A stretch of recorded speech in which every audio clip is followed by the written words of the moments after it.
What's up, Diskarte Fam? So in this episode, I'm going to tell you the story about the first time I freelanced, how I ended up making 75,000 pesos per month from it, all the key takeaways, all the lessons I learned, and maybe how you can do it as well. Now, just being upfront with you, at this point in my career, hindi naman talaga ako editor. Actually, hanggang ngayon hindi ako editor. I only did personal edits growing up, but it was a hobby, and this is key, it was a hobby that I really enjoyed since the beginning, since high school. But anyways, point is, this is me making money off of the hobby that I have been building throughout the years. Now, this is my own experience. It is not case in point how you're supposed to land jobs or how you are going to get jobs, but hopefully it sparks some inspiration in you or gives you ideas on how you can go about trying to find your clients as well. So let's go back in the beginning. Paano ako natuto mag-apply on Upwork? Syempre, ginugel ko, nagtanong ako sa YouTube at nagbasa ako ng mga articles on how to optimize your profile. Professionally though, I already had a CV. Naisip ko, pag nilagay ko yung CV ko on Upwork, it's not gonna look as enticing because parang masyadong professional na. And so nung meron akong idea, nung gagawin ko na, parang may mali pa rin. Sa Upwork, tatanungin kasi kayo kung ano yung mga experience nyo, kung ano yung mga jobs that you're looking for. I had an idea. Ang ginawa ko, I looked at the jobs that I thought I would be a good fit in.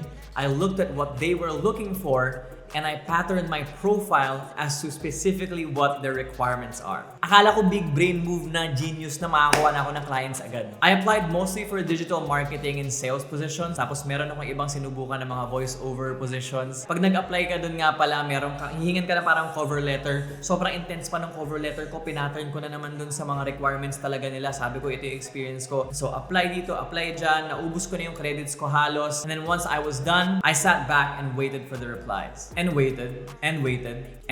Walang nag-reply. Lumipas ang 3 days, lumipas ang 5 days, lumipas ang 7 days, wala nagre-reply sa akin. So I thought, okay, something is wrong here. I have to turn this around and find ways to make this work. And so I ventured out in the vast array of Google references and YouTube videos trying to figure out how best to apply. Nakita ko, pwede ka mag-filter ng mga new posts. And then looking back sa experience ko sa corporate, I used to work for a company who really optimized their website. So if someone inquired on their website, within 12 seconds, someone would be on the line calling that client inquiring. So parang naisip ko, i-apply ko kaya yung concept na yun dito. And so that's what I did. I refined the keywords that would fit the jobs that I would want to do and then filtered out all the new ones that would come in. And so I would be sat down in front of my computer, clicking refresh all the time para makita ko yung mga latest job posts. Kapag may nakita ako, apply agad. Also, it was at this point na na-realize ko I didn't want to do sales. I didn't want to do anything involving sales. And so I edited my profile to be a video editor or a content editor or a content repurposer. Ano ba tawag doon? Hindi ko alam. But I did that and then I waited for new job posts to come in. There was one job post na nakita kong perfect for me because I had a little bit of knowledge as to what he was doing for his business. I clicked apply. I wrote down a really intense header telling him that I had experience in that field, clicked send, and then lo and behold, after just 30 minutes, he replied asking to meet me. So yun, the next day we met, he gave his speech, I gave my speech, I told him what I would do, and what I did was, I under-promised, and then I knew that I could over-deliver through those promises. And so he actually wanted a lot of content to be put out on a monthly, so ginawa ko na lang, pinackage ko lahat, and then I gave him a flat rate of $1,000 per month. And so that was my first ever freelancing client. One crucial thing that I made here though is I engaged him off of Upwork. So he employed me directly without Upwork being in the middle. This is very crucial, and this is something that I'll discuss a little bit more later in this video.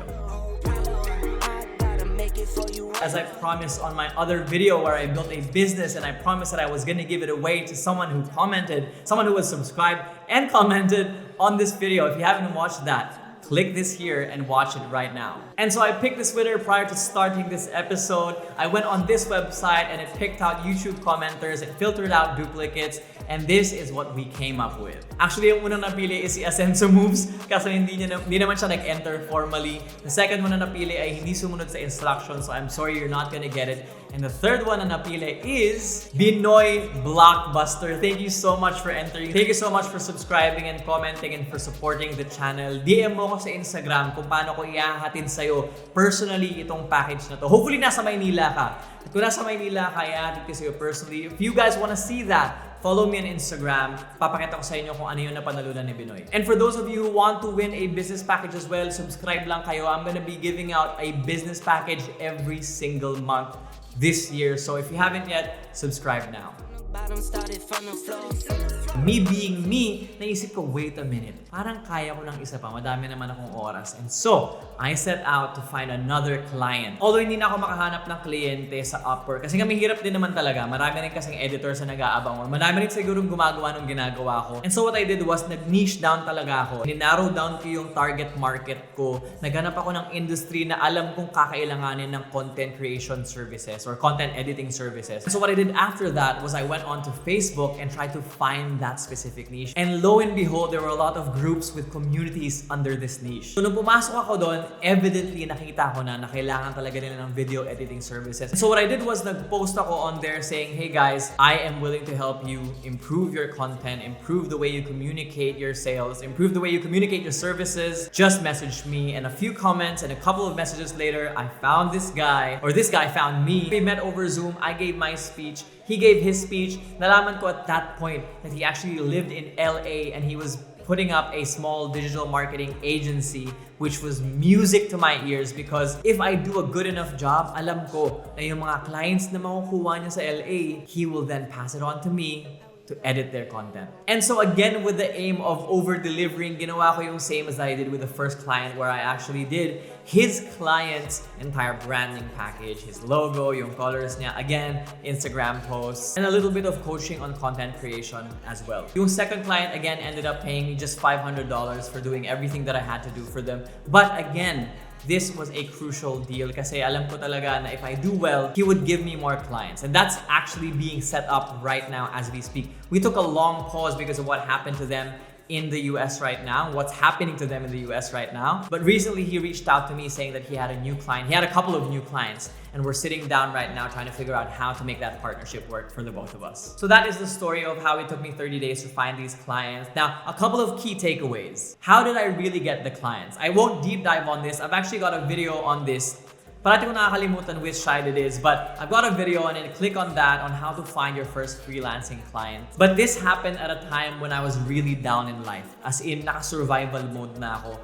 In my head, I just knew that I had to make this work. I knew that I had to go the extra mile to survive. And so I obsessed over this. I really tried to figure out how to get more clients day in, day out, or even how to get my first client. I wasn't actually even sleeping a lot trying to figure this game out, trying to figure out where to reach out to, what time to reach out through to them. And thankfully, it did pay off. And the second factor, and maybe even the most important factor, is the manner in which I communicated myself to them. I was very professional. I stood my ground when they negotiated. And last but not least, I wasn't overly polite, which we Filipinos tend to be sometimes. If you ask me though, would I have taken these projects at a lower rate? To build a portfolio? Definitely. And the reason why I was able to stand my ground is because I knew what I was talking about, and that is number 3. Know what you're talking about. Know what you can actually bring to the table. By no means am I saying that you have to be an expert or you have to be a master in order to apply for a job on Upwork, but do as much research as you can on what you want to apply for. Ask YouTube, ask Google, ask friends that might have experience. Practice as much as you can because down the road, as you go by in your freelancing career, this is going to be key. If you want to make this sustainable, you want to have referrals, you want to have good reviews, which both will bring more business to you. Again, even if you're not professional, even if you're not super experienced, just knowing what it is and knowing what to do, knowing what to talk about, having a little bit of experience in the industry that they're in plays out a whole lot in trying to find clients. But also you can find clients on other platforms. It'll just be a little bit more risk because what if they don't pay you? I'm sure there are other tools that I do not know of in order to mitigate that risk, in order to prevent that from happening to you. But the easiest way to do it really is to engage them on Upwork just so they can give you the review that you need. Number 5 is accept that this is going to be a grind. The freelance life is gonna be a grind. It's not all rainbows and butterflies. It's not magic. You hear people making 100,000 off of freelancing, 150,000 off of freelancing. I overall engaged these clients for 3 months and 4 months respectively, and I made good money, but it won't always be like that. If you can find long-term clients, that will be great. But again, you're really gonna have to work your butt off to find these clients and sustain them and retain them and make sure that you give good quality all the time. But as with anything, after the hard work, it is very rewarding. Also, just make sure to file your taxes as a freelancer as well. Here's a couple of fast track tips. If your client is negotiating your pricing to go down, even if before they tested you, don't do it, don't engage, just walk away. If your client is asking you to do more than what you'd initially discussed, it'll be up to you.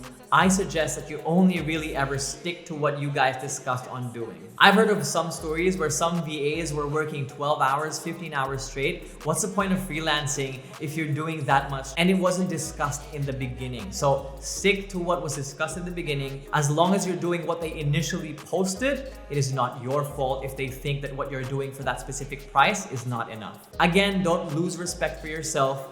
Walk away. If you're looking for more side hustles and more side hustle ideas, I've got a video for that. And if you're looking for quick tips on how to speak English better, I've also got a video for that. That is it for this episode, guys. Thank you so much for watching. And as I always say at the end of every episode, keep healthy, stay humble, and appreciate the small things. My name is Mendy, and this has been Diskarte with Mendy. I gotta make it for you, I'm a